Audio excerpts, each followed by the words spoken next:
बादल जी के पास में ये दिक्कत नहीं रहती है। बादल जी थोड़ी स्पष्टता के साथ रहते। तो बादल जी आप ही समझाओ, खतरा महसूस कर रहे हो आप कि चुनाव औपचारिकता रह गया है? जैसे आप भावना प्रधान देश है, इंदिरा गांधी जी को जीते जी उतने ही वोट नहीं मिले, उतनी सीट कांग्रेस पार्टी को नहीं मिली जो इंदिरा जी की शहादत के बाद कांग्रेस पार्टी को मिल गई। ऐसा भावनाओं का ज्वार उबाल मारता है। तो आपसे जानना ही चाहता हूं बादल सरोज जी, कल का वातावरण तो देश का आपने देखा है, आंखें तो मूंदे नहीं होंगे आप, तो आप समझाओ कि क्या देख पाए आप और क्या देख पा रहे हो आप?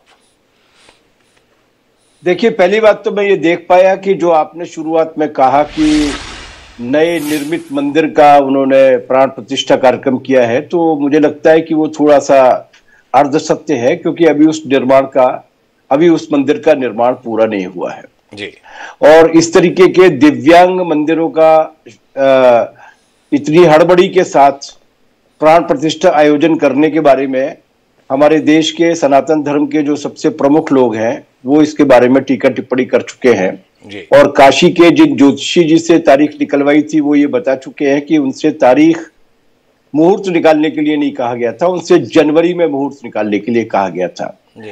तो ये शुद्ध रूप से भारतीय जनता पार्टी इस मुद्दे को लेकर लोकसभा के चुनाव में उतरने की तैयारी कर रही है और उसके लिए उन्होंने कल नहीं बल्कि 20 तारीख से लेकर 22 तारीख तक 3 दिन तक लगातार सारी राज्य सरकारों, जहां जहां उनकी राज्य सरकारें हैं, उनको उसमें पूरे कार्यक्रम में झोंक दिया था। नगर पालिकाओं को, पंचायतों को, सरकारी विभागों को भी काम दिए गए थे और आरएसएस के कार्यकर्ता भी इस गली गली में घूमकर उस तरीके का वातावरण पैदा करने की कोशिश कर रहे थे जो राम के प्रति चिंता करने वाला कम था, राम के बहाने राम को पोलिंग एजेंट बनाने वाला ज्यादा था। इसलिए कि हमारे साथी ने, मित्र ने जो बात कही है, मैं उनकी भावनाओं को आहत नहीं करना चाहता, काश उनकी बात सही साबित हो, लेकिन मध्य प्रदेश के चुनाव में जो होर्डिंग्स लगे थे उन होर्डिंग्स पर एक नारा लगा हुआ था जो नारा था कि जो राम को लाए हैं हम उनको लाएंगे जी।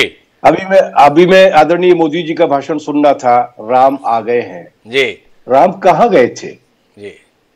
क्या इस देश को छोड़ के कभी राम गए थे जी?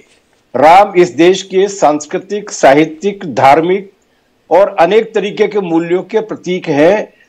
इन तमाम सारी राजनीतिक पार्टियों के पैदा होने के पहले और इन तमाम सारी पार्टियों के काल कबलित होने के बाद भी रहेंगे जी। लेकिन उनका इस कदर राजनीतिक दुरुपयोग 1986 से जो करने की शुरुआत की गई है, जब घटकर 2 पर आ गए थे और उसके बाद आगे बढ़ना था, तो उसके बाद 1986 में पहली बार उन्होंने हिमाचल में बैठकर प्रस्ताव पारित किया और तब उनको राम जन्मभूमि की याद आई। उसका जिस तरीके से राजनीतिक उपयोग करने की कोशिश की जा रही है, मुझे लगता है कि ये बहुत अस्वास्थ्यकर है। मैं अपनी ओर से कोई टीका टिप्पणी नहीं करना चाहता।